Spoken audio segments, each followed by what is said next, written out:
So I'm starting.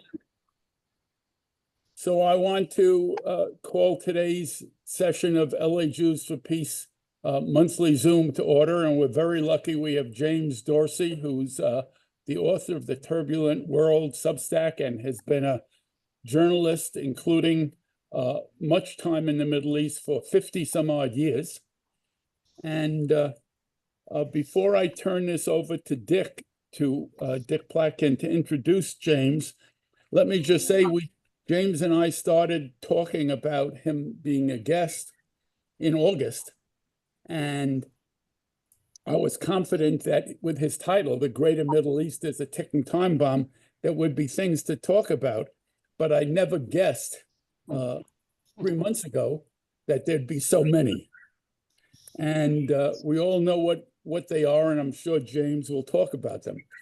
Before I go to give the floor to Dick, let me just talk about coming Zooms.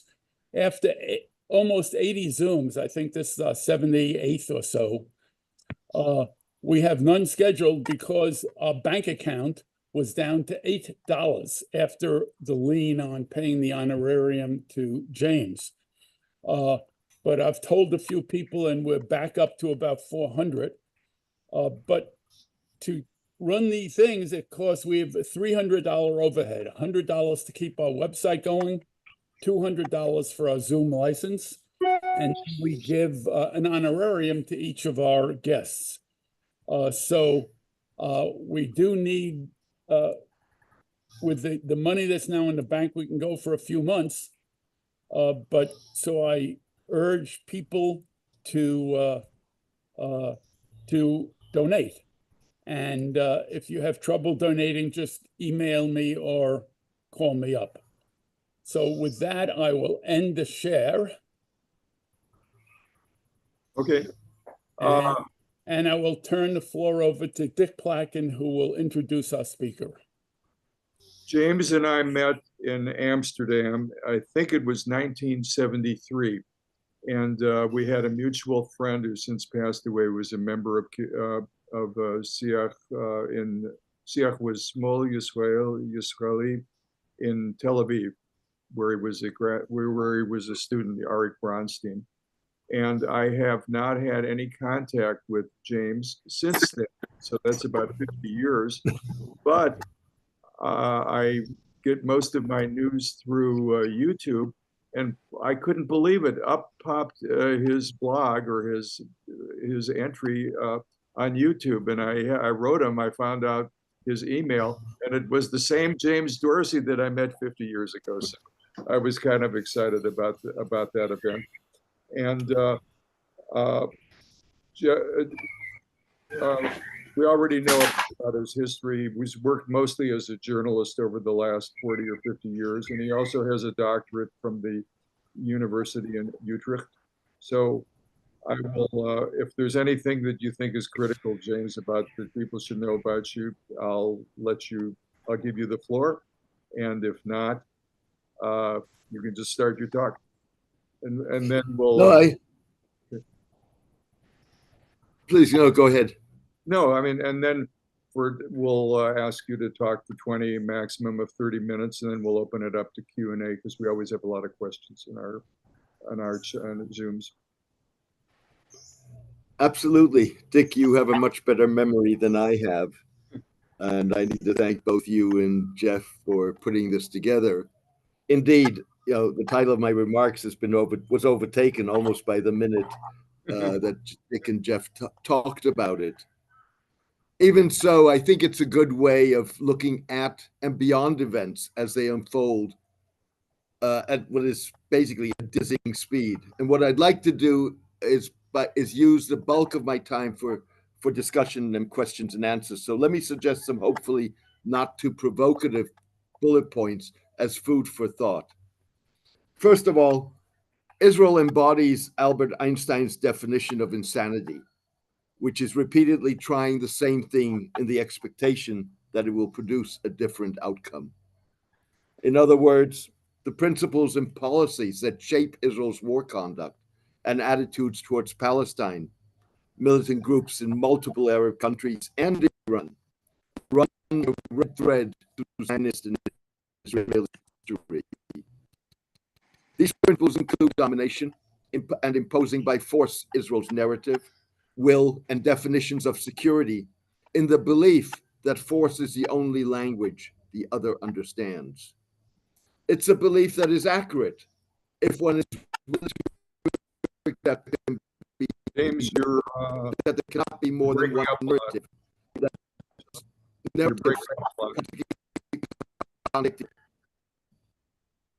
You're breaking up. Sorry. The ways of being, can you hear me? I hear you breaking Hello? up. Now it's You hear better. me breaking up? Yeah, but now it's stopped. Okay. So let me just hark back a little bit. The principles include domination and imposing by force Israel's narrative, will, and definitions of security, in the belief that force is the only language the other understands. It's a belief that is accurate if one is unwilling to accept that there can be more than one narrative and that those narratives can contradict each other. The rise of Netanyahu's ultra-nationalist government has brought into sharp relief this underlying principle. I would argue that Israel's belief in the primacy of force explains why it insists on recognition of its right to exist, rather than a recognition of its existence, as is anchored in international law, but has no basis. But the right to recognition of the right to exist has no basis in international law. And in my mind, the reason why Israel makes that distinction and demands recognition of the right to exist is because what it's actually doing is demanding that the party recognizing Israel also recognizes the legitimacy or the accuracy of its national narrative. Diplomatic recognition of a state is recognition of the state.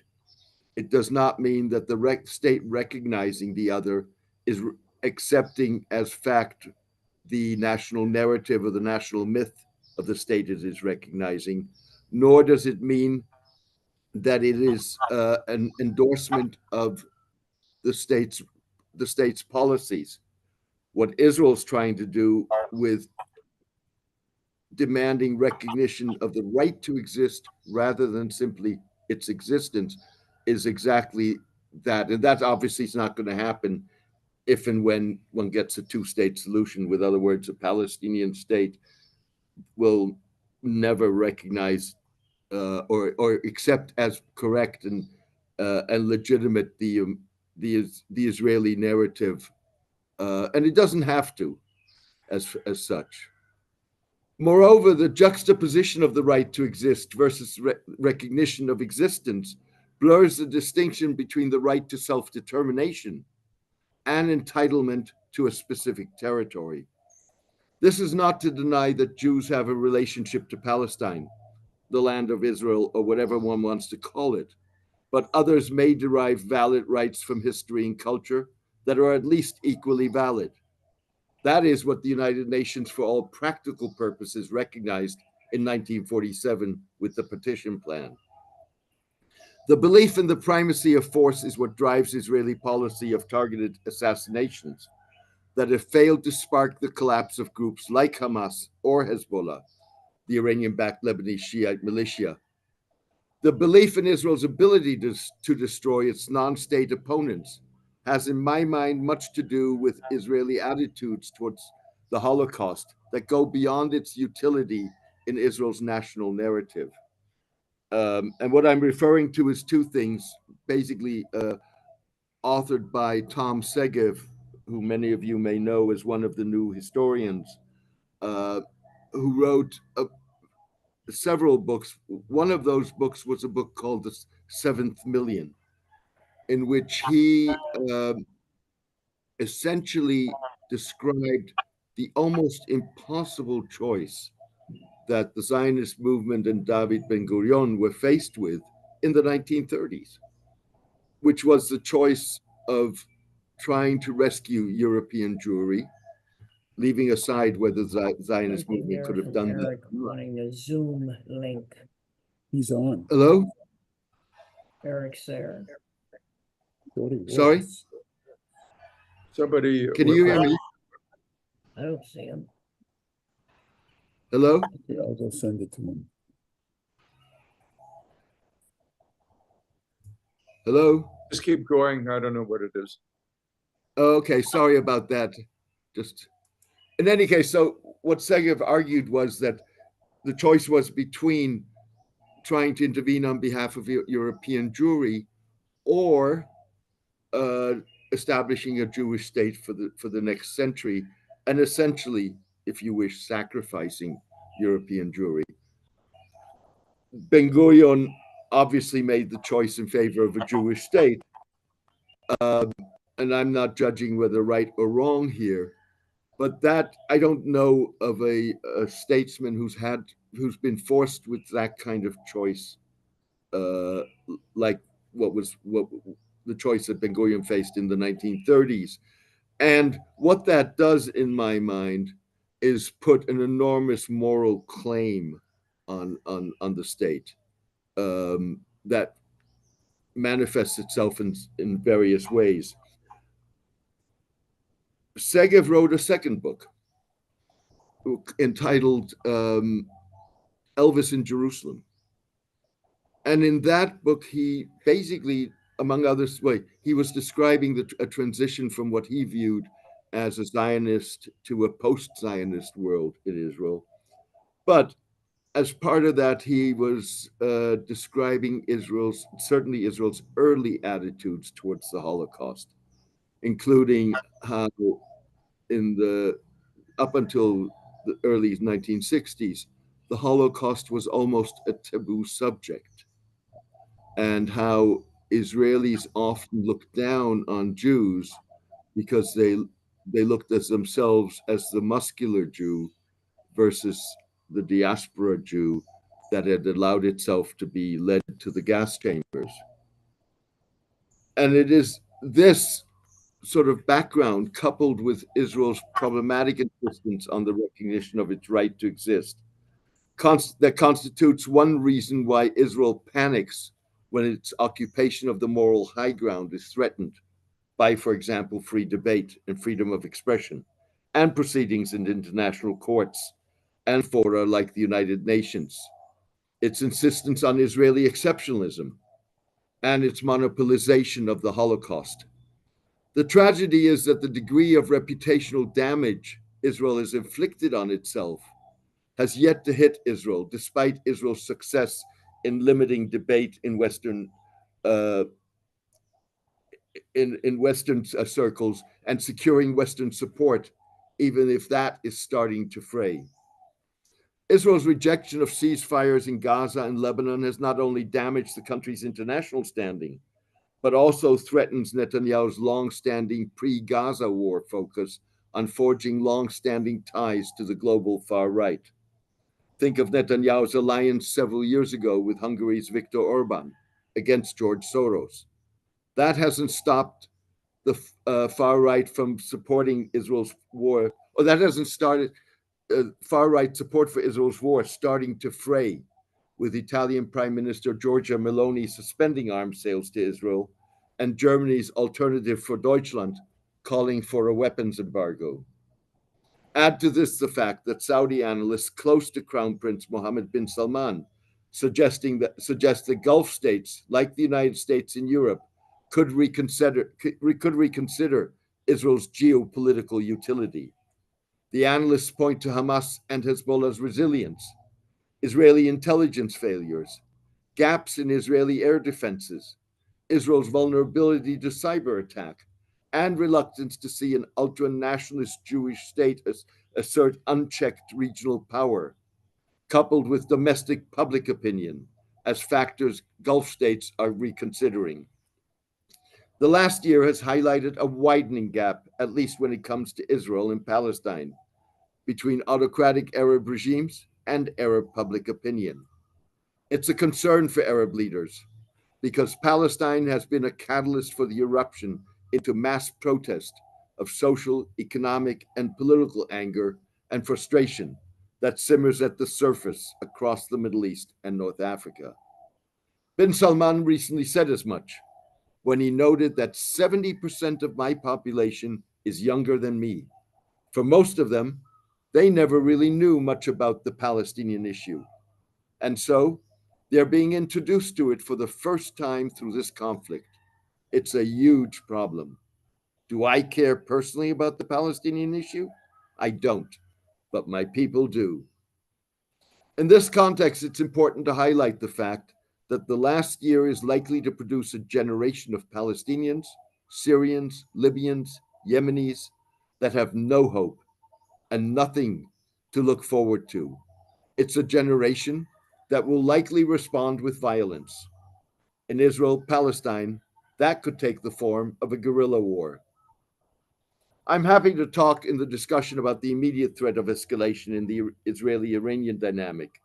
The one note I would like to make here is that irrespective of one's evaluation of the threat posed by Iran, Iran offered Netanyahu the ability to further delegitimize Palestinian national aspirations by reducing them to being nothing more than part of the Iranian threat. All of which leads me to another point, and that is that Palestinians and Israelis are mirror images of one another. That is certainly true when it comes to hardliners on both sides of the divide. In other words, demonization has legitimized indiscriminate violence against the other. To Hamas, all Israelis are illegal settlers or associated with the Israeli military in one way or another, while Israel asserts that there are no innocent civilians. The arc of history, Palestinian and Arab responses to Zionist and Israeli history, is one of escalating violence, culminating in last year's October 7 attack by Hamas and Israel's response. It is an arc that is secured and fortified by demonization. There is, in my mind, a parallel to be drawn between the process the Palestine Liberation Organization under Yasser Arafat went through in the late 1970s and the 1980s, in which it moved from the concept of a secular democratic state, Palestinian dominated secular state, and a two-state solution. I think that we're seeing the same process, obviously with differences because of circumstances, the same process taking place within Hamas, with Hamas already having moved conditionally towards the notion of a two-state solution, even though the one-state solution, the Palestinian state replacing Israel, remains its ideal. The last point I want to make, and then open it up to discussion, is that unfortunately, fact of the matter is that it's been violence that puts Palestine on the map. It was the violence of the late 1960s, 1970s, the 1980s, the PLO attacks on or hijackings of aircraft, attacks on civilian targets in Israel. Think back to Ma'alot, Beit Shemesh, and multiple others. The covert war Israelis and Palestinians waged, particularly in Europe, but to some degree in Asia, with targeted assassinations. And now again, it was the violence of October 7 and the brutality of October 7 that has put Palestine on the map. So whether we like it or not, violence has served a purpose for both parties. And there's only obviously one way of trying to deal with that. Let me end here and open it up for conversation.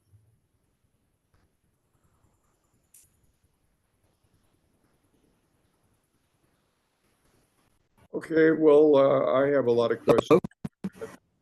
Hold off until I hear from the other people. You can just raise your hand, or else you can raise your digital hand as well. Either way.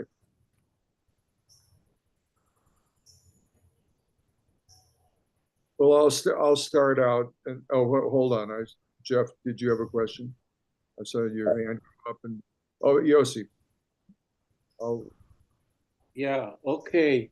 Thank you, James, for the interesting, I agree many stuff that you said, in this group is a little bit surprised. But one thing, don't take it as a criticism, but you left the US government off the hook. And why I'm saying it, because many people around the world, countries, organizations, movement, and also in Israel itself, among the Palestinians in the Arab world, the United States actually holding the key to resolve this once and for all politically, but they're not willing to use the key.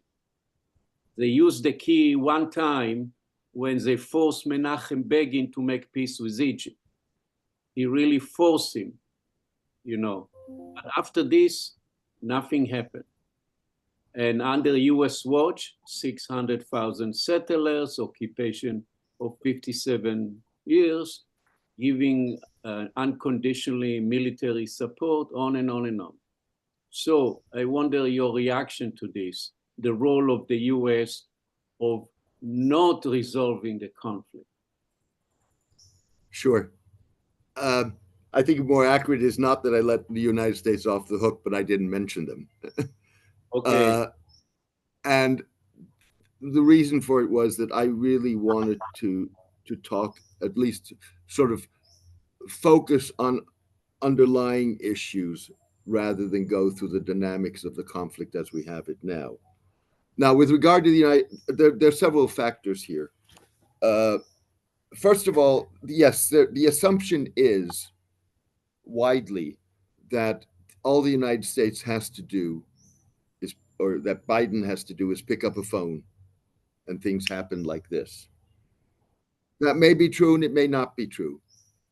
It certainly was true in 2021 when Biden basically picked up and said, look, this has to end and it has to end now.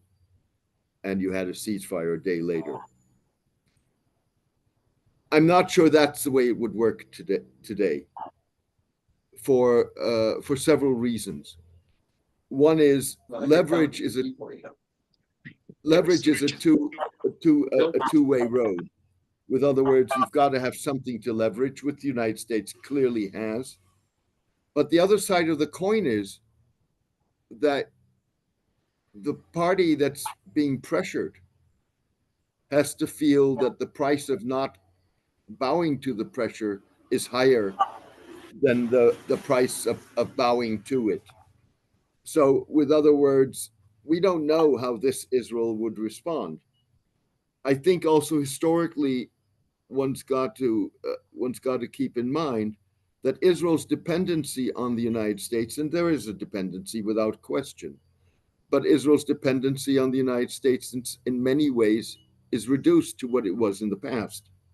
So if you go back 30 or 40 years, US aid to Israel was roughly 10% of GDP.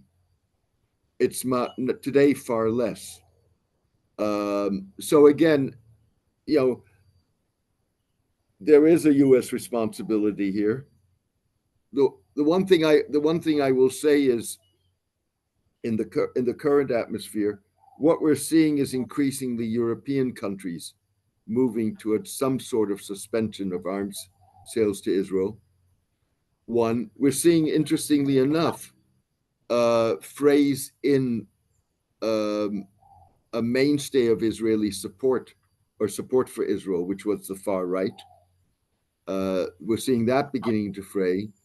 And of course, last but not least, you have the letter that was written recently by Blinken in Austin to Yoav Gallant and Ron Demir, threatening an arms embargo. There are two things that I want to say about that, which I think is, one, we'll have to wait and see whether the United States is willing to put its money where its mouth is on this. But I think the timing at both ends of that letter is important.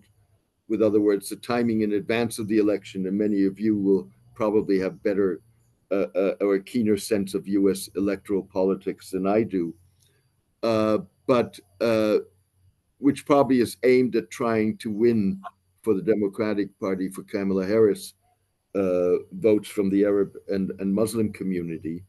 But I think the timing right after the deadline or the ultimatum falling right after the election is important, because that's the period where the administration may be freer to act and certainly going to be less inhibited by U.S. electoral politics.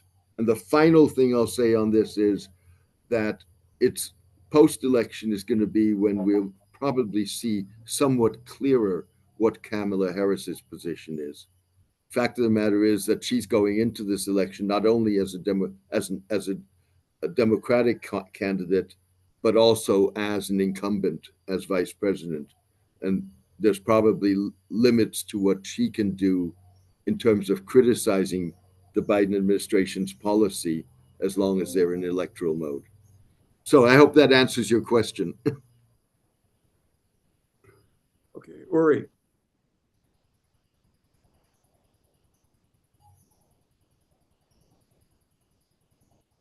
Uri, do you have a question?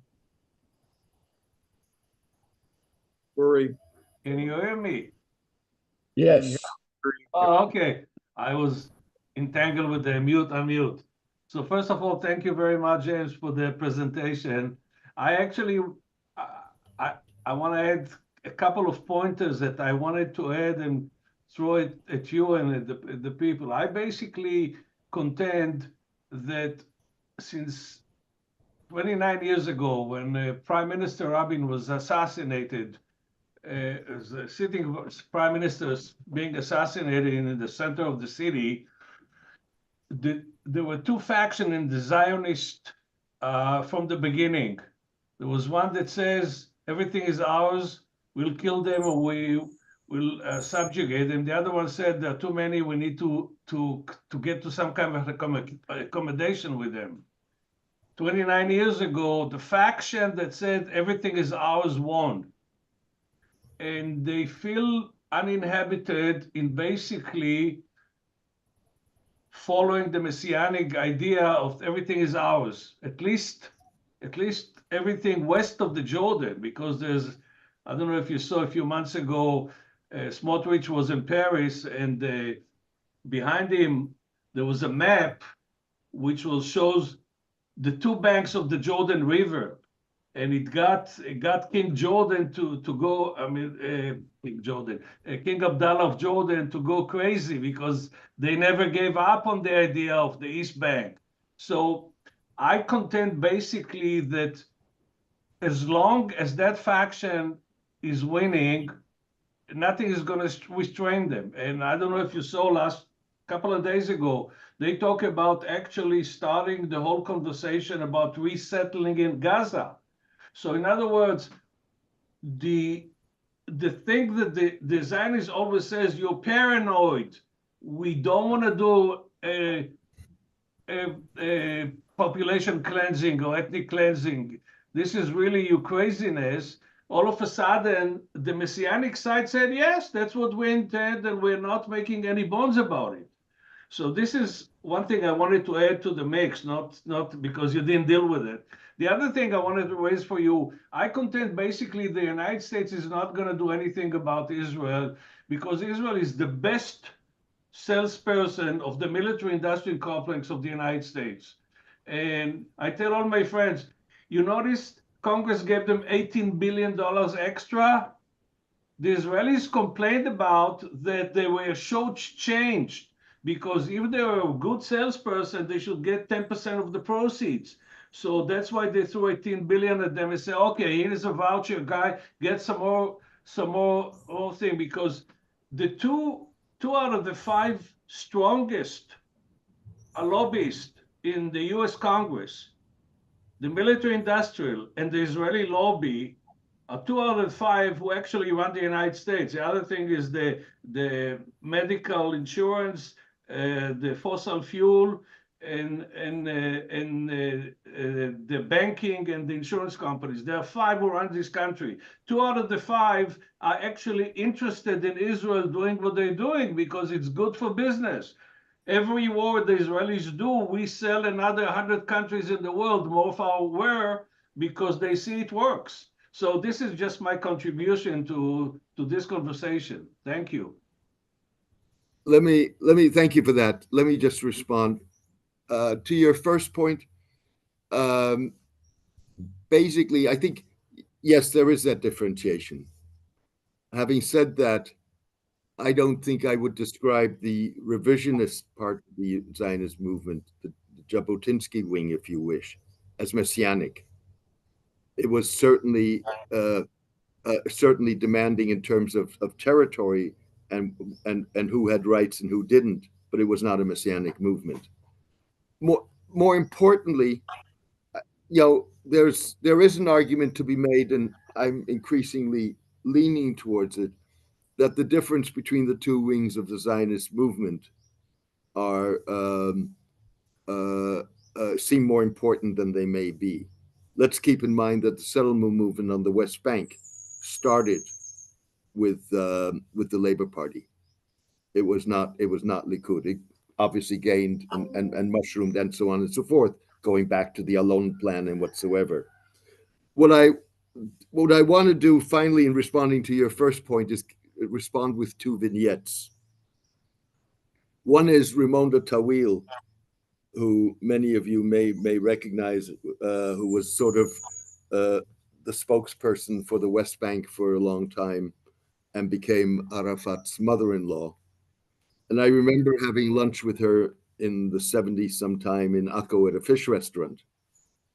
And she picked up her knife and fork and she said, the difference between Likud and the Ma'arach is Likud, a Ma'arach will eat us with a knife and fork. Likud will just grab us with no, and there's a degree of truth in that. The second vignette I'll give you is Asa Weitzman, who at the time, after the visit to Jerusalem, at the time of the meeting in Ismailia, at some point stood up in Gaza at an Israeli office, and behind him was a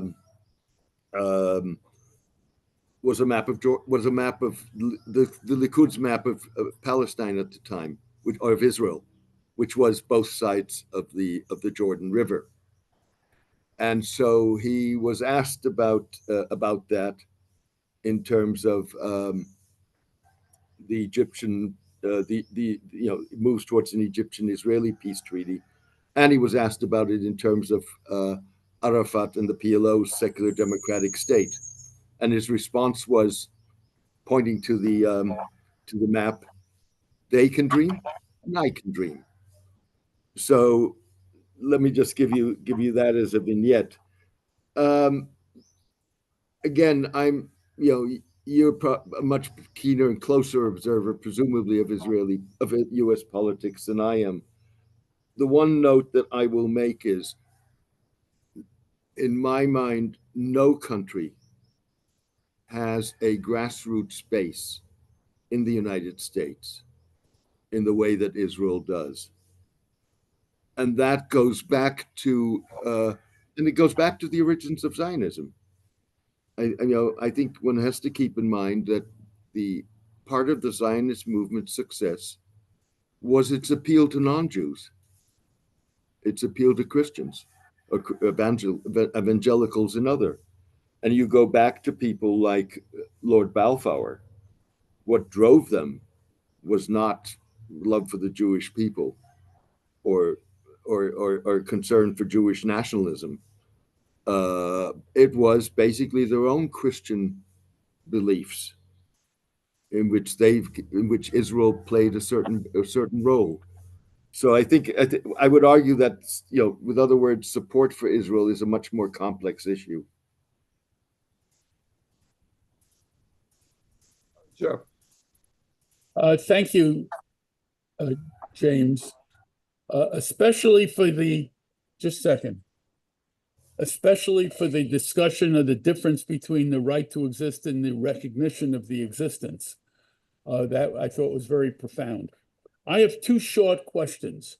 The first is the Iranian threat. You mentioned the Iranian threat, and I wonder how serious the Iranian threat really is. Because especially since the Iranians who clearly don't want a regional war and have seemed so hesitant about reacting to the aggression of Israel on Iranian land and people and so on. The second question I want to ask is, what really drives Israel to push for assassinations? They've been assassinating Palestinian leaders since 1976, and they never work. They always say, we got this guy, it's going to solve our problems, and it never, never works.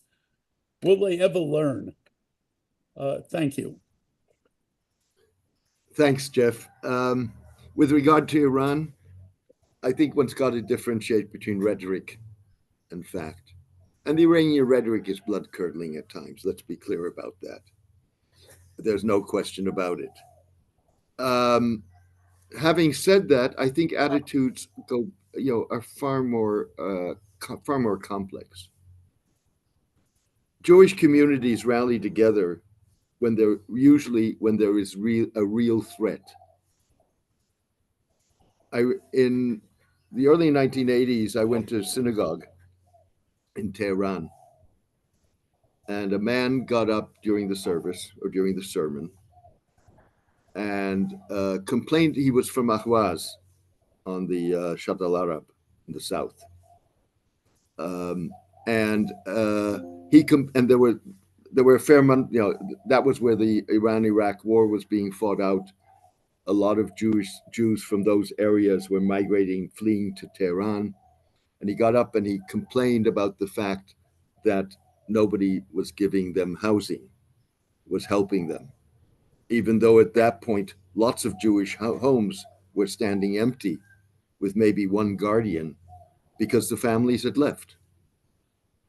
And what I thought at the time was, if this was a community that was really under pressure, it would be standing together much more, particularly that in that sermon, the rabbi at the time was thanking the Iranian regime for not drafting Jews into the military to fight the Iraqis.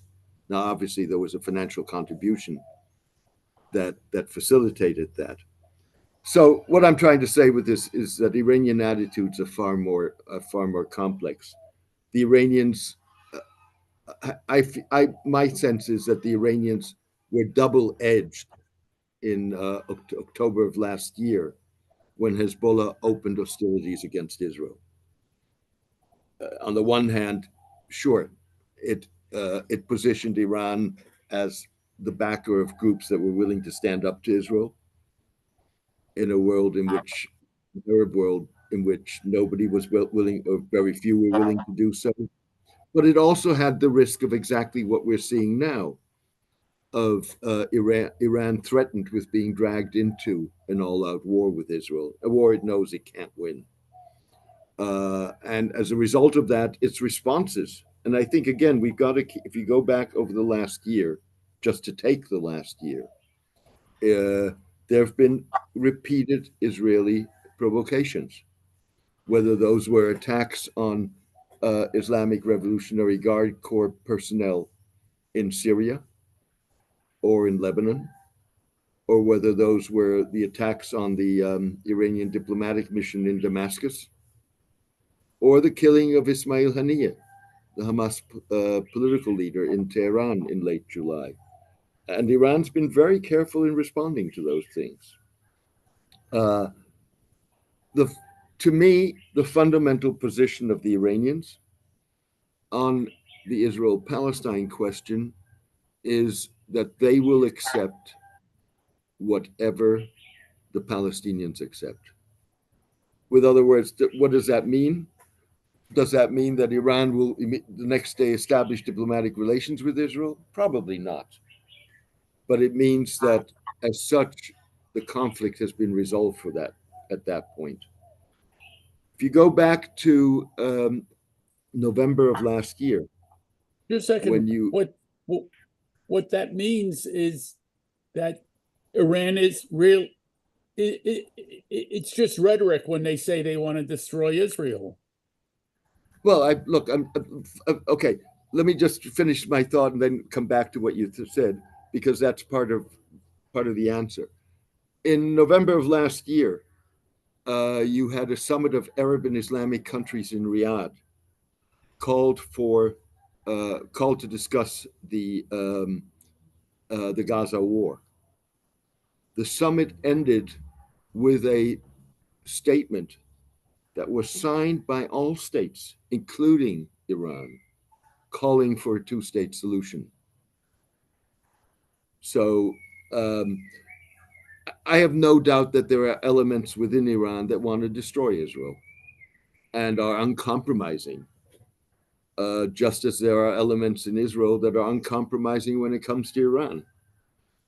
But I think that overall, if and when the Palestinians accept, let's be clear, a credible Palestinian entity, which in this case would either be the Palestine Authority or Hamas, or a combination of the two.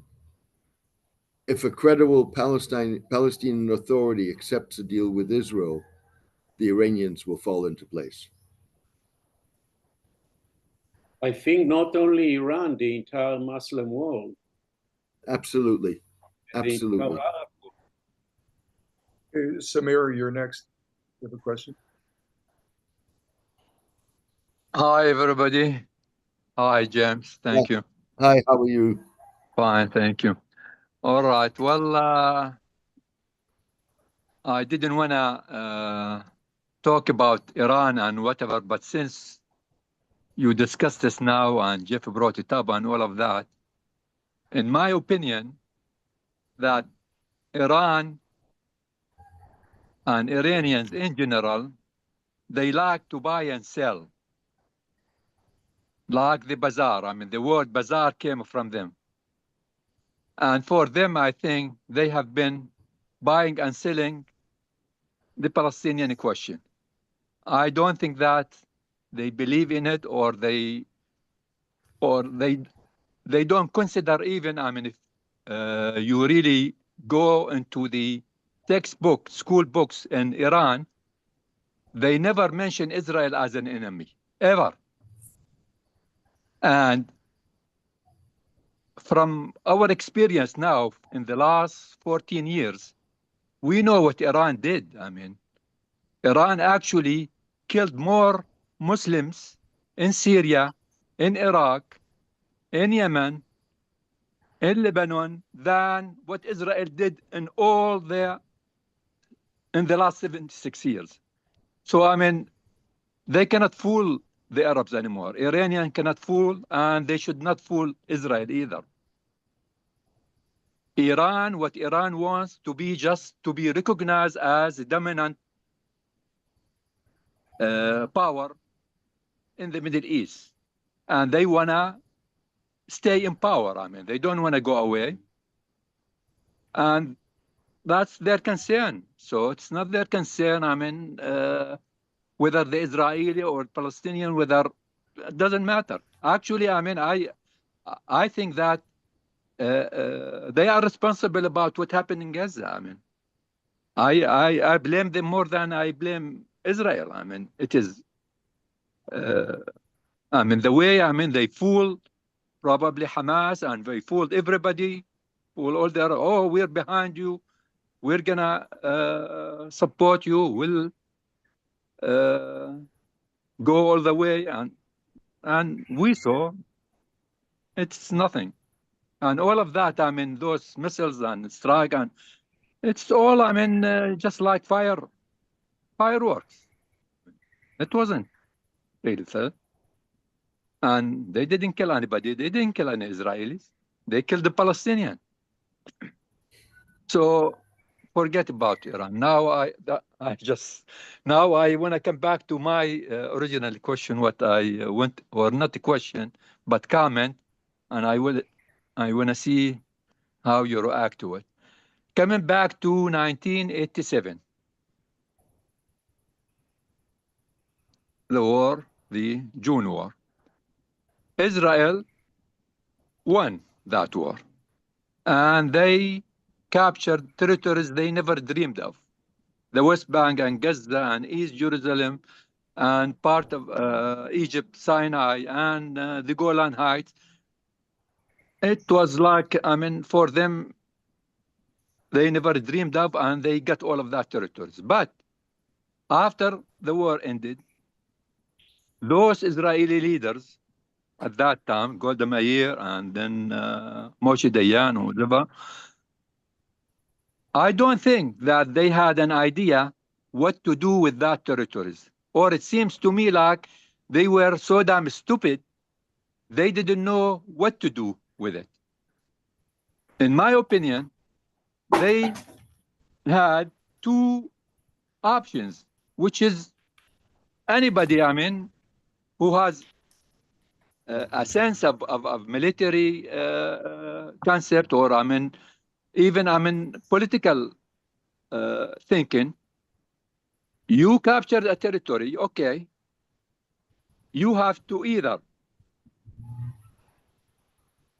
annex it to your territory and just copy what you did prior to 1967, like early 60s, after you captured all Palestine, and then you kept the military rule until 1960, 62, 63, and then you decided, okay, we'll give the Palestinians equal rights and right to vote, and they are citizens of Israel, and it became democratic. And then 1967, it came, and they captured all of that.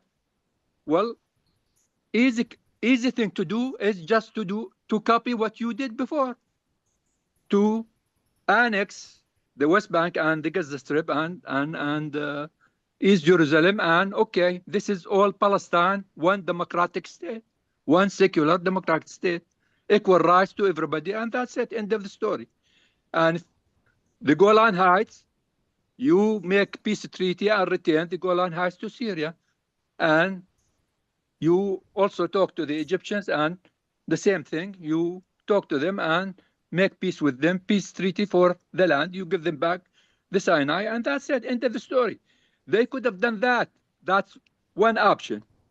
The other option is, I mean, either you keep it, you keep the land, or you give it away. That means after that, I mean, the UN resolutions 242 and 338 asking them to pull out of all the pre-1967 and give it back. And that could have also ended the conflict, because that would have been allowed the Palestinians to have their Palestinian state, and the Egyptians get back their land, and the Syrian get, and that's it. Peace would have occurred. So they didn't do this, they didn't do that. They did just stupid. They just kept occupying the land until today. I mean, over the years, I mean, none of the Israeli leaders thought about it. What the heck, I mean, you're doing? Either, I mean, you were so damn stupid, you didn't copy what you did before since 1948 until 1967, and you're so damn stupid that you could not keep occupying that forever. You should have returned it back. So that was the major thing, I think. I mean, until today, I didn't see any Israeli leader thought about it. That's the main thing. Either, I mean, you do damn one secular democratic state or two-state solution. End of the story. That's what I have. Thank you. Thank you. Let me respond first to the Iranian part of this, and you'll allow me to suggest that I think it's more complex than that. Yes. If you look at Iran, the first year post-revolution was a year of revolutionary zeal. In fact, the first foreign visitor on the level of a statesman was Yasser Arafat, who landed in Tehran immediately after the revolution, Yeah. within a couple of weeks. And at the time, the building of the Israeli embassy was handed over to the Palestine Liberation Organization, That's and the right. street on which the building was renamed Palestine Street. Yeah. Things changed immediately after the Iraqi invasion of Iran in September 1980. That was the moment at which you saw the return of a sense of nationalism rather than of revolutionary zeal.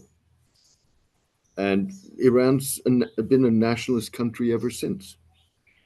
It's maintained the rhetoric. I think there is on parts of the regime genuine support for the Iranians or for the Palestinians. I don't think that it's fair towards the Iranians to say that they're responsible for what happened in Gaza and for October 7. I don't think they even knew, frankly. That's not to say that Iranians haven't supported We don't know. Hamas. We really don't know if they really know or not. I mean, Well, that's I would be willing to state with some degree of certainty that they were not informed. I don't even think, from my understanding, that the exile part of Hamas knew the details of all of this. This was placed very close to their chest. But more fundamentally, going to this, I do not use the word proxies. I describe Hezbollah, Hamas, the Houthis, the various Iraqi they are groups part of Iran, yeah. Part of. as non-state actors with Yeah. interests of their own, that may or may not at certain points coincide with those of the Iranians. That's not to say that the Iranians don't have influence. It's not to say that the Iranians don't support financially, with weapons, with know-how. But the relationship of Iran with each of these groups is a different relationship. And the relationship with Hamas is the most complex relationship, and at times troubled relationship. And not because Hamas is primarily Sunni and the other groups are Shiite. I don't think that has anything to do with it. But it does have to do with, for example, policies towards Syria and so on, where Hamas basically moved out.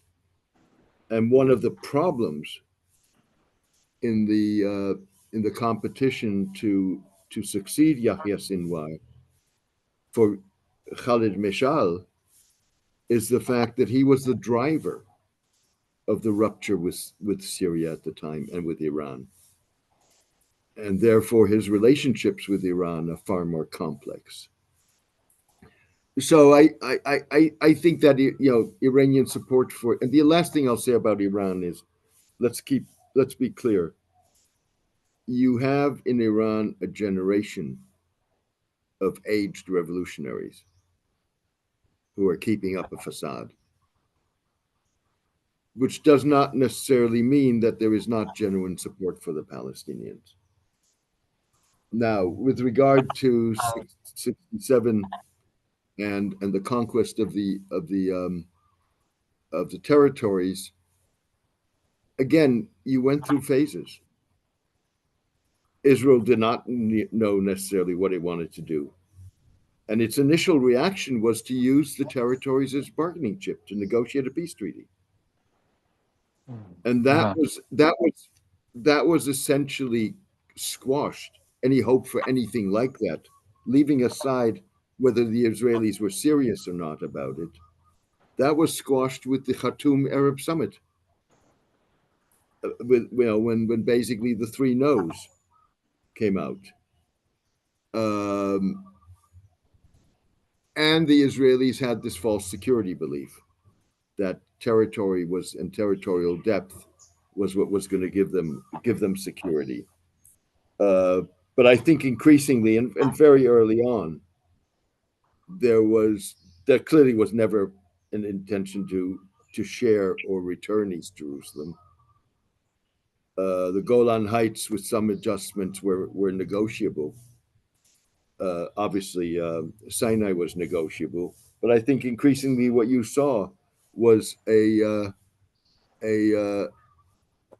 belief in Israel that you could hold on to the territories with some sort of formal Palestinian governance that would operate under Israeli tutelage. And the belief that you can do that is one that still drives policy. And again, to me, is an example of Israel matching Einstein's definition of insanity. It is. Well, I mean, in a way, I mean, if they, at that time, after the Khartoum Arab Summit, Israel should have recognized that the Arabs, no, that means return it back to them. That's it. Return it and make peace. The no was not a no for a compromise. The no in Khartoum was a rejection of the state of Israel, period, and its that's existence. fine. That's fine. The Arabs were not at that point, or not at a point where they were capable or willing to think of a territorial compromise. Well, I understand. I mean, if I am Israel that really, at that time, that really only came in the early 1980s with King Abdullah of Saudi Arabia. No, I understand. I know. I lived all of that. The Palestinian question is all my life, so I witnessed it. I'm sure. I know their leaders. I know with them. I mean, I know it. What I'm saying that Israel, when they saw that, okay, the Arabs, they don't wanna recognize, no negotiation, no recognition, nothing.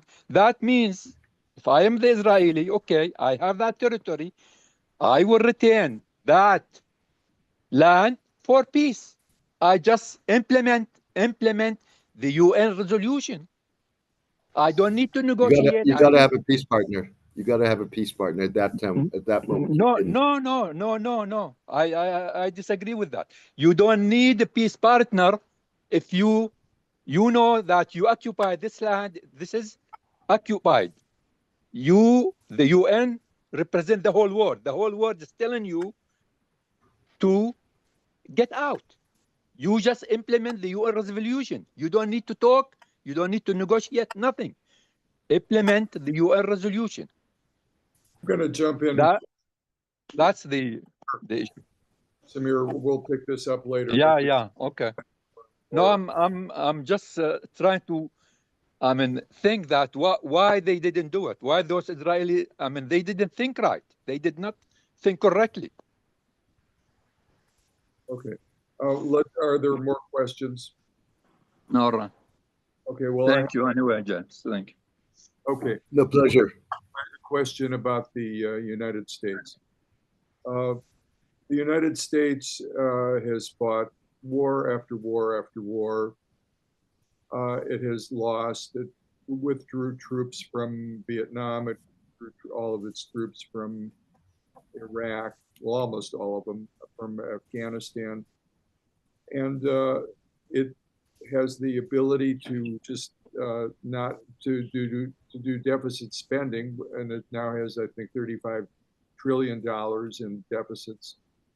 So the question is, how long can this proceed? And I've argued with a lot of people. I'm an active in Jeff Halper's group, that you can't assume that the U.S. will be a hegemonic force in perpetuity. No empire has ever lasted forever. So there's some point that it will either can't or won't be able to exert its will. Now, the only person I know who's really tried to set a date is Chalmers Johnson, who died over 10 years ago, and he said probably the year 2050. But we don't know when, but we know sooner or later it will happen. Now, In the meantime, the United States has really squandered whatever goodwill it's had regarding around the world, except for Europe, and Europe is slowly retreating from the United States. So what do you see is happening with the United States in this? I mean, you said that Israel requires less support than it did before from the United States, but to wage so many wars and so many fronts, it can only happen with US support. If the US didn't supply the weapons and it didn't supply the diplomatic support, Israel would have to fold. It could maybe last a week or 2 weeks, but it would fold. So how do you assess the role of the United States? I mean, one more point. We know that we have two parties that are strongly in Israel's lap, but this is not going to last forever. That's my closing remark. Sure. I mean, look, just to be clear, what I said is that Israel's dependency on the United States has changed, not because of the United States, but also because of the growth of the Israeli economy and the technology sector and the military industrial complex in Israel. Now, having said that, clearly the US is not going to be a hegemon into perpetuity. I think we're moving, frankly, towards a tripartite rather than or tripolar rather than a bipolar world. I think we take India out of the equation at our peril. And we're moving into a situation in which the middle powers are going to have far greater flexibility and far greater leverage and maneuverability than they've had in the past. Having said all of that, and again, this is not eternal, but it is for some time to come, I question what loss of credibility or loss of US credibility means. So, with other words, sure, has the United States lost a lot of its appeal, public appeal, in many parts of the world? Absolutely, for a variety of reasons. Its policies, not just foreign policies, but also domestic policies. For many today, going to an American university is probably not very attractive given restrictions on freedom of expression, and so on and so forth. But when it comes down to hard geopolitics, I think the picture is a very different picture.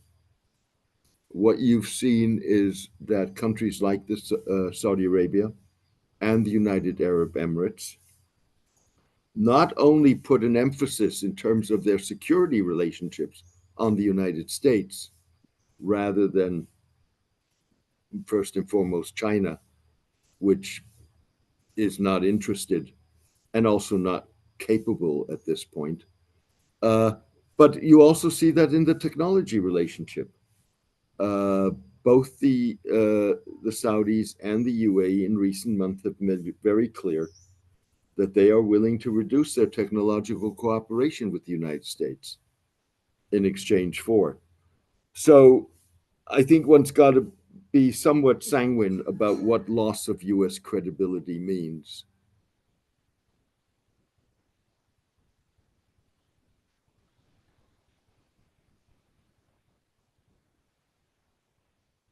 Dick, did you? Well, I have. I think Dick. Unmute yourself, Dick.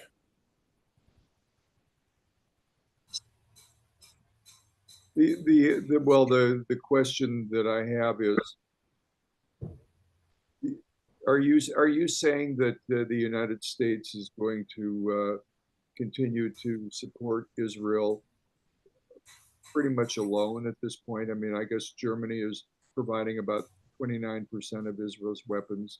The United States provides the remainder, for a long time to come. I mean, without weapons, I mean, how could Israel sustain its? How could Israel have a war with Iran, with Syria, with Iraq, with Gaza?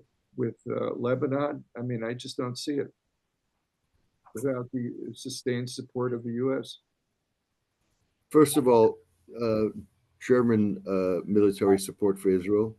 German arms sales to Israel last year were $20 million. German arms sales to Israel this year are $32,000. So that's substantially been reduced. What I'm saying, will the United States support Israel, period? First of all, it depends what happens in the elections. I think that you're going to find Trump far more empathetic to Netanyahu and his policies than you would find with the Democratic Party. Is that something that's going to be sustainable for Trump or not? We'll have to wait and see. I think the Democratic Kamala Harris administration is probably going to be tougher on Israel and probably turn tougher on Israel very quickly. Whether that means a total rupture, I would doubt. But I think that you are going to see changes in U.S. policy. I don't see how this is sustainable, frankly. I find it amazing that it's been sustainable until now. I don't know if that answers the question. That's a good answer. Okay, I asked Hold on, I think David Mandel has a question.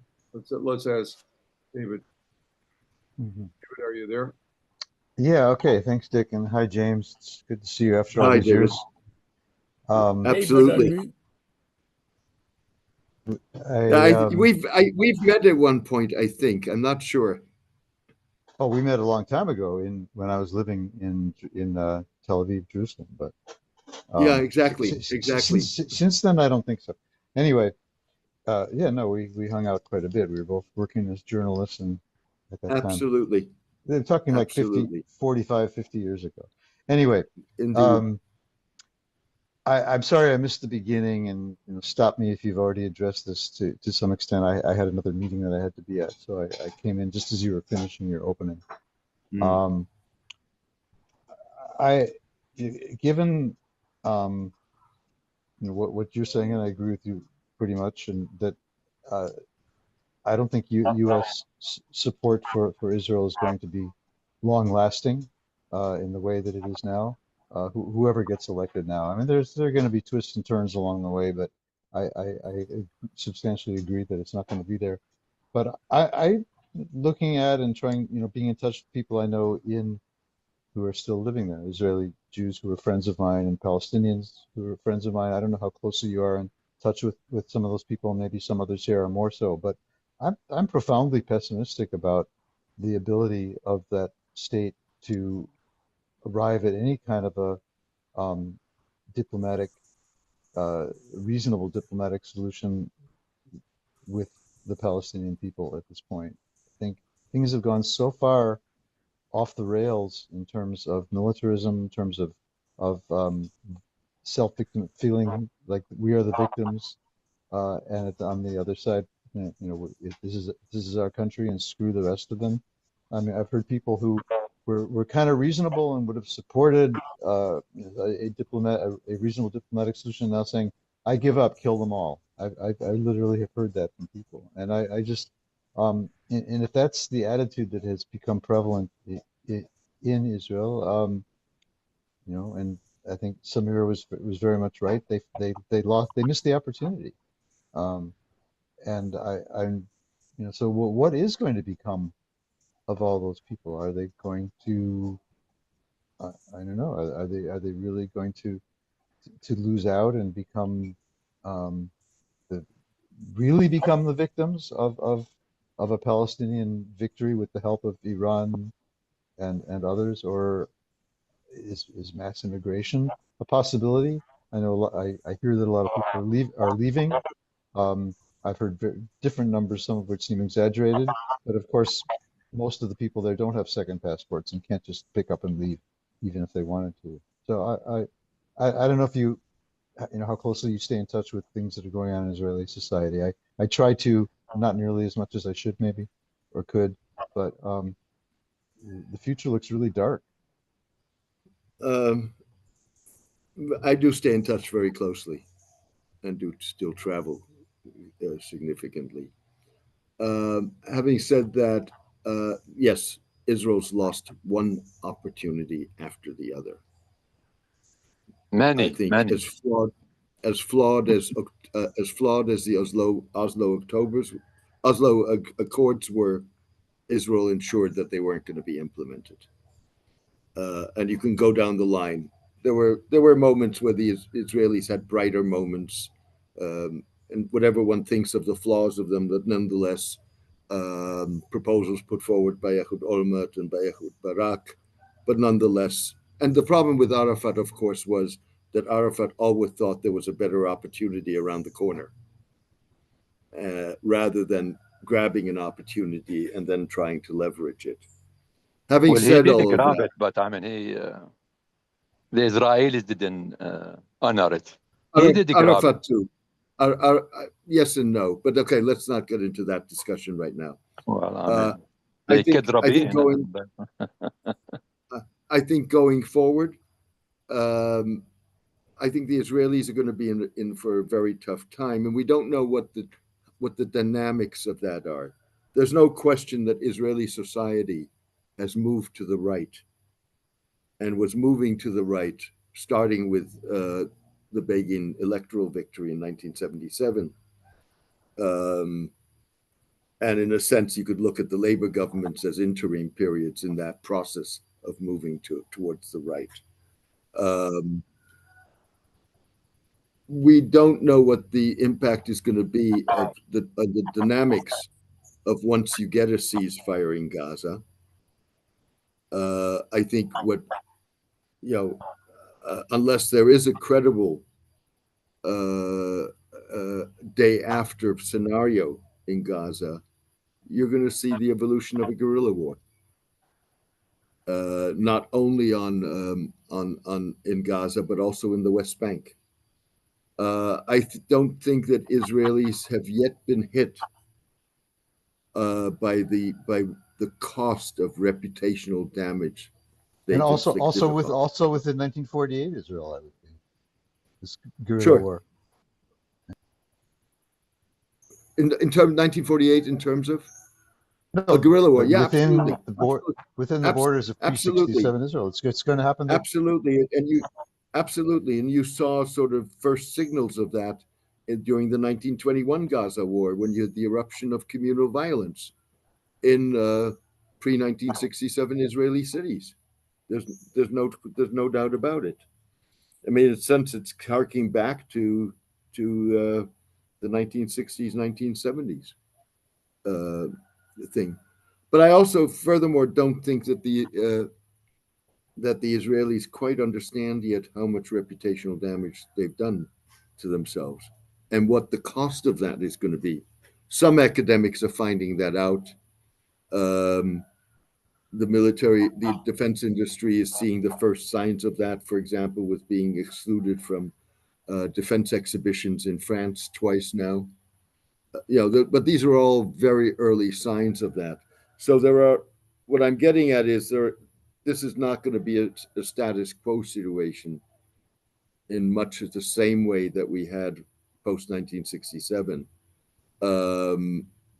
This is going to there are a bunch of dynamics here that are hard to predict how exactly they're going to play out.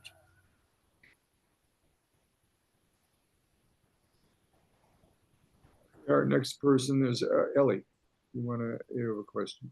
Yeah, thank you, James, for your talk. There's so many things that I need to grapple with that you had pointed out that maybe I didn't emphasize in my own thinking about things. My question is as follows. I really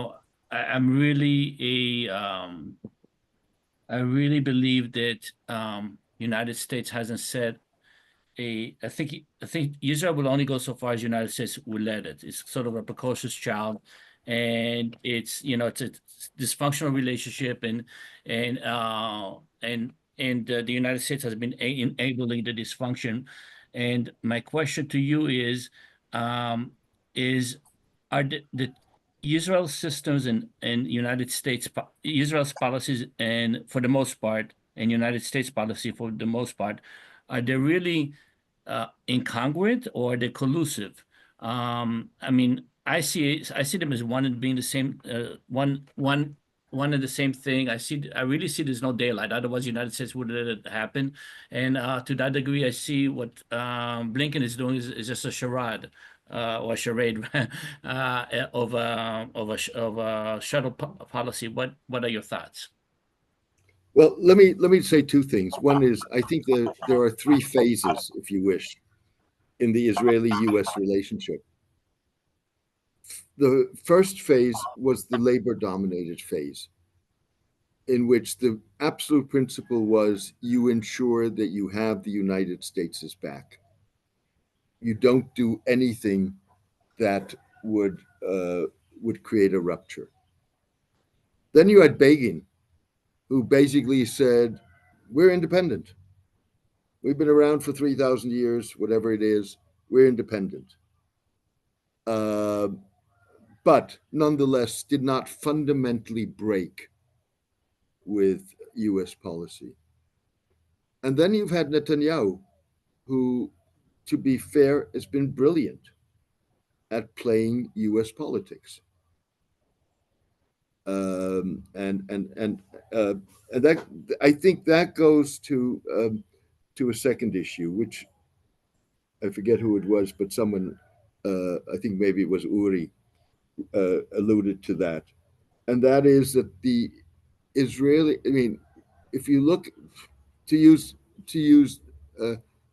the word whatever one thinks, if one looked at the Zionist movement as a national liberation movement, no national liberation movement has been as effective at lobbying than the Zionist movement has. It's been an effort that goes back to Chaim Weizmann. It's been a century long, and nowhere has its impact been felt greater than in the United States. And that's part of what we're seeing today. So, there is a significant part of the United States, both official and public, that buys into a lot of these notions, even if its interests, even if one could argue that its interests lie elsewhere. So I don't know how much of this is, with other words, collusion. I would be cautious with that. But what I think is certainly the case is that Israel sets the tone, and US officials often aren't willing to go against that for domestic political reasons. That's really changing in popular opinion. I really think so. Probably. I mean, again, I have seen less of whether or not there's been change, for example, in the evangelist community.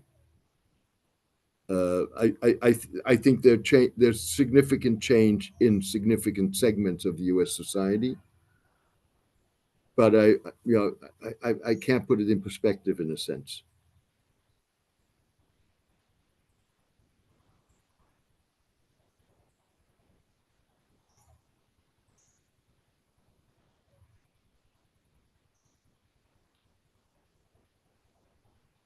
Jeff, I think you need to unmute. Okay. I had asked before, and I'm going to ask again. The assassinations that Israel has been doing since 1976, they always claim it will solve all their problems, and it never does. And this is really a case of this Einstein business. What do you think drives them to focus so much on assassinations? Look, yeah, no, and I apologize. You did ask the question earlier, and I didn't respond to it just simply because I forgot it. I know. I think that, look, I think that the targeted assassination policy is part of a larger policy. which is based on the notion that all they understand is force. You know, if you're saying all they understand is force, and if your whole policy is a policy of coercion, of repression, of beating into submission, then what you're really saying is you don't respect the other. You don't accept the other as an equal. And I think that's part of what you saw in the failure of October 7. With other words, the intelligence failure of October 7. It was not that Israel didn't know. It was not that Israelis didn't see it coming. It was that those were reporting the signals of it coming, reporting it up the ranks, were basically dismissed. And so I think that's the way I would position that targeted assassination policy. It's the notion that even if, let me put it differently, even if you were to destroy Hamas or Hezbollah, in this situation, what comes next is going to be worse. And in a lot of ways, that progression you've seen as a result of the targeted assassination policy. Fact of the matter is that Hassan Nasrallah, just before his death, was willing to discuss a ceasefire that was not going to be an immediate linkage to a ceasefire in Gaza, but he was willing to do so conditionally, but would hopefully lead to a ceasefire in Gaza. That's at this point, as far as Hezbollah is concerned, off the table. So, with other words, you've seen a hardening of positions as a result of the targeted assassinations, and you were basically seeing that in Gaza with the assassination of Ismail Haniyeh.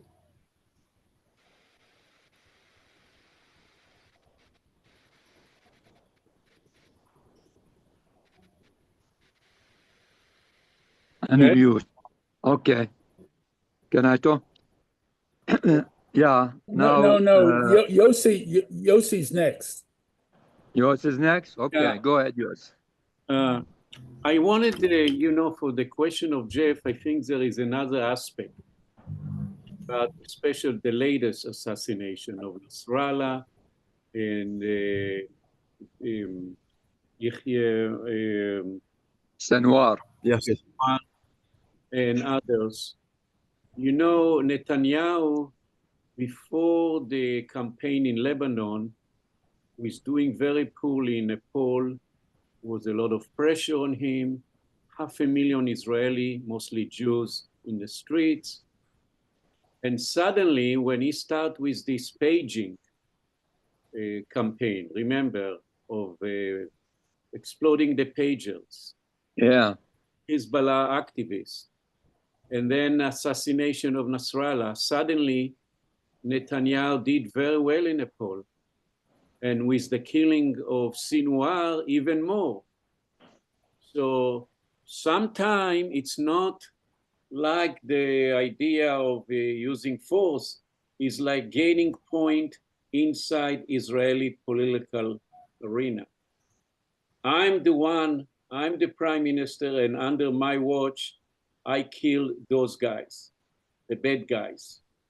And the majority of Israeli Jews clap for him, even those who don't like him. And for him was an important move, He almost basically neutralized the whole movement to release the hostages. It was huge demonstration every Saturday. And he got very stressed over this. And when he started the campaign in Lebanon, the whole discussion have been completely changed. Although even now with assassinations of Sinwar, it's coming back, but not in the same force it used to be before. So this aspect of gaining political points inside Israeli society have very much also to do why I killed the bad guys and I'm the hero. And many Israeli Jews, including those who don't like him, thought that he was a hero, that he did the right thing without even looking what would be the next. Another thing I wanted to say about Kamala Harris. You know, when Obama was elected in 2008, I had the same feeling that under Obama there will be a game change. And I was disappointed. There are many reasons can be done, but when I'm watching the news and commentators and interview with the Democratic Party, mainstream, Congress people, senators, I get the impression that that Israel, among even those people, and even some liberal Democrat, it's very strong bonding. And Kamala Harris will be very careful whatever she goes, even if she personally believes. I heard her speech in a Democratic National Convention. She was the first candidate to forcefully say something that I never heard before, that the Palestinians have a right to live in peace and dignity and self-determination, and she made it in very loud voice, but I never heard this before. However, if she will be the president, she have to deal with the entire Democratic Party. And some of them are very staunch loyal to the Israeli government, even they personally don't like Netanyahu, but they feel very deep bonding, it's called. Israel is one of us in the Middle East. The Arab world, the Palestinians are not one of us. They're not part of the Western blah, blah, blah, but many of them in the US really strongly believe in this. This is why I said it's not gonna go easy, you know, for somebody like her, you know. If I can just quickly respond to Samir about why Israel. You know, I lived in Israel after the 67 war, and I heard the mentality. The mentality, we are strong, we are the strongest power in the Middle East. We can keep those territory as long as we want. They were arrogant. Yeah, they were arrogant. Yeah. Okay. But Golan Heights was a territory that 120,000 Syrians have been expelled from. They've basically, except the Druze community, they got an empty free land to build settlements. They didn't have to purchase this land. They got it for military campaign of 6 days. You know, and the Labour Party, as far as the West Bank, they felt, you know, nothing to rush. There is no rush. Why should we rush to anything, you know? And the same thing with Sinai Desert. It was a huge territories. They consider Suez Canal, quote unquote, a comfortable security border with Egypt. And you're right, James, what you said about completely disrespect. They so much dismissed the Egyptian army that when came in Yom Kippur 73 was a big shock. The same happened in October 7, the same mentality. Yeah, but they you know, you have to put Or the Israelis should have learned after 73 war. yourself in their shoes. You say, yeah, it doesn't make no sense. Why you want to keep it and not having peace? No. I mean, they should have known that they cannot keep that land anymore. Well, they keep it for 57 years, and many of them believe they can keep it another 57 years. I don't know if it's going to happen. No, it's not going to happen. Jimmy Carter came and told them, I need Egypt, a strategic ally, and the price is returning Sinai to Egypt. This was something that the Israeli leaders did not predict. But this is what happened. Egypt was close to Soviet Union, and Kissinger and Jimmy Carter succeeded to push Egypt to their side. And the price, Carter was right. and the price was return Sinai to Egypt. But this was the only thing. The Palestinians cannot give anything to the United States. Syria cannot give anything to the United States. So there is no rush on those territories. This is the way the mentality, you try to understand the Israeli leaders' mentality. This is the mentality. But well, it was wrong. They were wrong. You can say it many times as you said wrong, but I don't know who said that Israel have to face Syria, Iraq. No, they do not face the Syrian armies. They do not face the Iraqi armies. They do not face the Lebanese army. They face only Hezbollah and Hamas. No Arab country, no Arab army is going to fight for the Palestinian cause, not at least in the near future. They don't want to be decimated by the Air Force, so they're not interested. You know, the Houthi once in a while sending some long-range missile, but it's I not. mean, they didn't think that the Palestinian would have an uprising in 1987 or in the year 2000. Samir, I just wanted let Yossi talk. Okay, All right. I just wanted to say, because I lived in Israel for so many years and I follow the politics, and I'm trying to explain to you the mentality of the Israeli establishment, not just Netanyahu, Gantz, Yair Lapid, and all those guys, they see completely different. And they still have belief. And Netanyahu, yeah, you're right, he was brilliant in his strategy. He treated the United States as a paper tiger. I don't have to worry. I have the Congress on my side. I have those guys on my side. I have the Democratic establishment on my side. So I don't have to worry so much. So I'm going to continue. Let's see what they're going to do. Remember, when he came to speak to the joint session of Congress, very few people boycotted him. The core of Democratic Party stood up and gave him standing ovation together with the Republicans. You know, I mean, it's still there, and he knows it, and he knows very well how to play with this. You know, I'm on one of you. We are sharing democratic value. We're sharing Western value. And this is very much appeal to the American public opinion. You know, yeah, there are many young Americans oppose this, but what it's count is those who have the vote in the Congress, in the White House. You know. Anyway, I'm sorry I gave a little bit speech, but I thought it was important to make those points. Anyway. Let me just briefly respond. One is I agree with you that Netanyahu has benefited significantly in terms of his popularity with the campaign in Lebanon and the assassinations, as well as the killing of Yahya Sinwar. That doesn't mean, I mean, with other words, what I was saying, what you were saying may be very well complementary rather than mutually exclusive.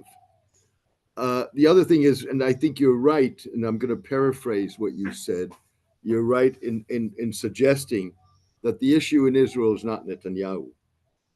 With other words, this is not all going to go away when Netanyahu steps aside or is pushed aside. The issue is much broader. The Israeli political military elite today is much more hardline than it was in the past. And of course, you have, the underlying social change, including within the military, where you're seeing a much greater influence of religious nationalist people coming out of religious seminaries that produce them for the military.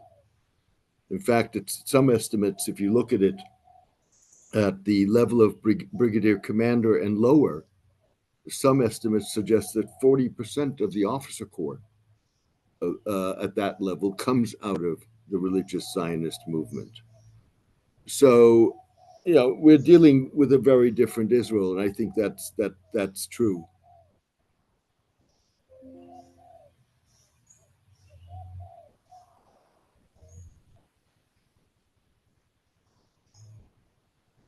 Can I speak now? Jeff, am I next?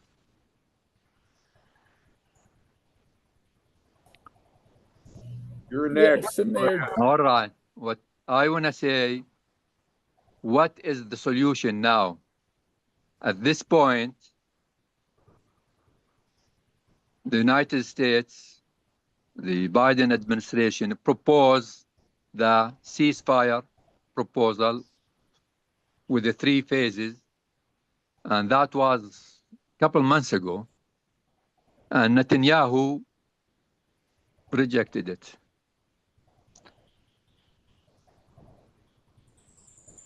So, do you think that now Netanyahu is dictating what is going to happen and what is not going to happen, or the United States? I mean, who's the boss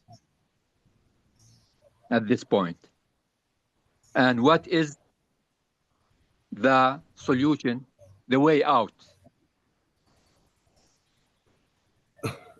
I mean, first of all, everybody knows what the solution is. Everybody's known what the solution in the Middle East is for decades. So it's not a question of having to grapple and figure out what the solution is.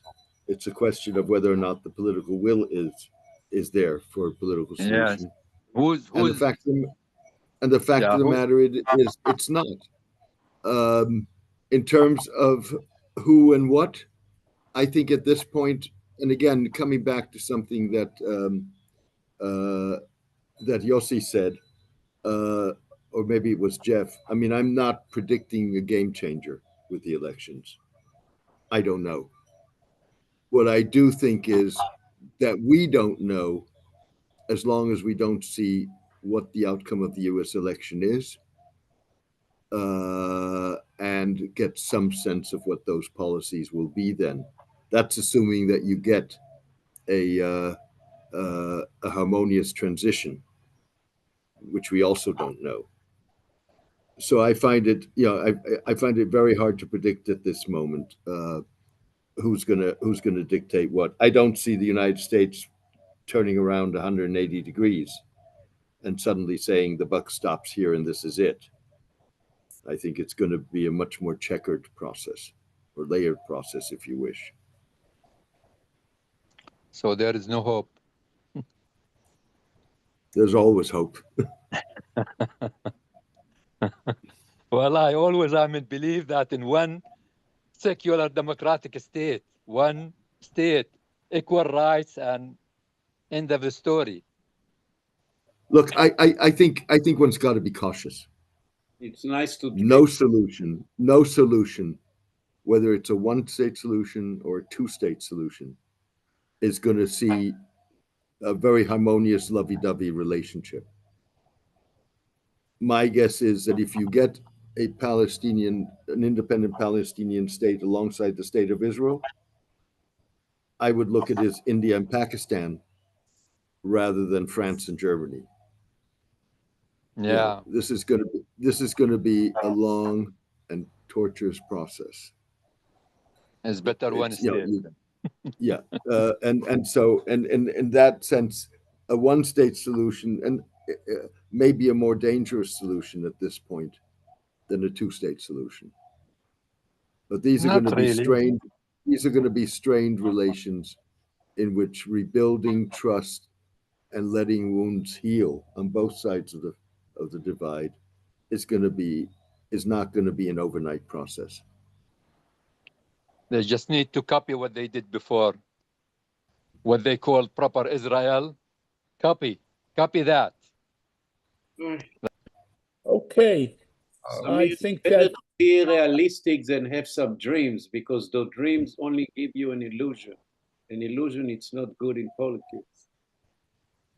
James, with that, I think that I want to close the session. I want to thank James Dorsey for his very sophisticated analysis and illuminating discussion. I want to remind people that the LA Jews for Peace Bank is now has a few $100s in it. We can restart our sessions, but it's a little bit low. So I call on you people to donate. If you don't know how to donate, give me a phone call or an email. And with that, I want to thank James once again. And Well, thank you. Please. I just wanted James to tell us about his blog a little bit and YouTube and stuff like that. So if people want to follow you, how can they do it? Sure. Yeah, Sure. I will put that. I will put a link to your blog in the Right. email let me of the type, recording. if I may, let me just type into what is the best URL here. Hold on. There we go. So basically, as I mentioned, I've had the blog for about 14 years. It today has a substantial following over multiple platforms. The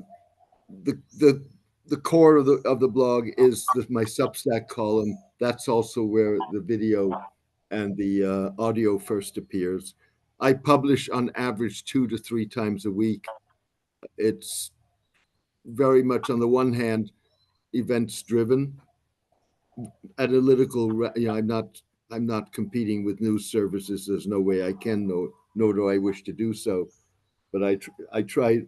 What I try to do is write if and when I feel I have something to say that is different from what others are saying. I don't see a lot of point in regurgitating the choir or making sure that I'm part of a choir.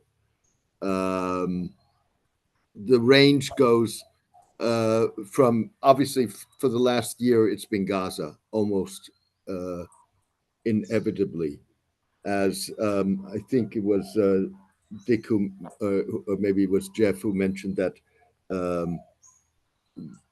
sports have been the origin of it. But if you were to categorize the 3 main subjects that I focus on, it's geopolitics of the Muslim world, it's politics of religion, and I'll come back and end with that in a moment, and the politics of sports. What I mean with the politics of religion is that I just published a book 2 months ago, which was called The Battle for the Soul of Islam, and with the subtitle Redefining Islam in the 21st Century. And what that was looking at, or is looking at, is the battle for geopolitical and religious leadership in the Muslim world. And most people then will look at Middle Eastern states, with other words, Saudi Arabia, the United Arab Emirates, Qatar, Turkey. Whereas what I'm suggesting is Qatar, Turkey are players, but the real battle is between Saudi Arabia, the UAE, and Indonesia. And keep in mind that Indonesia is the world's largest or most populous Muslim majority state, and it's the world's most populous or largest Muslim democracy. And it has assets that no other Muslim state has. So you have civil society movements, one in particular that I focus on, that has a following of 90 million people. It has a 5 million strong militia. It has a network of tens of thousands of religious seminaries, of universities. It is a political player in government, was very influential in the Jokowi government that just terminated or handed over power on Sunday. And it's very influential in the forthcoming government under Prabowo. The importance of this is, and this is where I'll end, that what we see as reform, religious reform in the Gulf, has nothing to do with religious reform. It has to do with social reform. It's a socially more liberal, politically more repressive form of Islam. as opposed to what the Indonesians are proposing, which is reform of religious jurisprudence, anchoring change both in secular and in religious law, and most importantly, the guiding principle of Saudi Emirati Islam is absolute obedience to the ruler. Whereas the guiding principle of the Indonesians and the Indonesian movement is unambiguous adherence to the Universal Declaration of Human Rights, political pluralism, religious pluralism. So that's what I focus on. I think you should come again to talk about this because it sounds very interesting. I would be happy to anytime. Okay. But I'll leave that to the powers that be among you. Yeah. I think it sounds very interesting. It's part of the world that we don't know too much. Well, you can support by buying the book. Again, can you repeat the name of the book? The book, sorry, it's The Battle for the Soul of Islam. I will put the book and the blog in the email I send with the links to the recording. Great. Well, thank you for having me. I really, this is a pleasure. I enjoyed the discussion and I learned a lot from it. Thank you so much, James. My pleasure. Thank you. All right. Thank you so much. Take care. Bye-bye. Bye.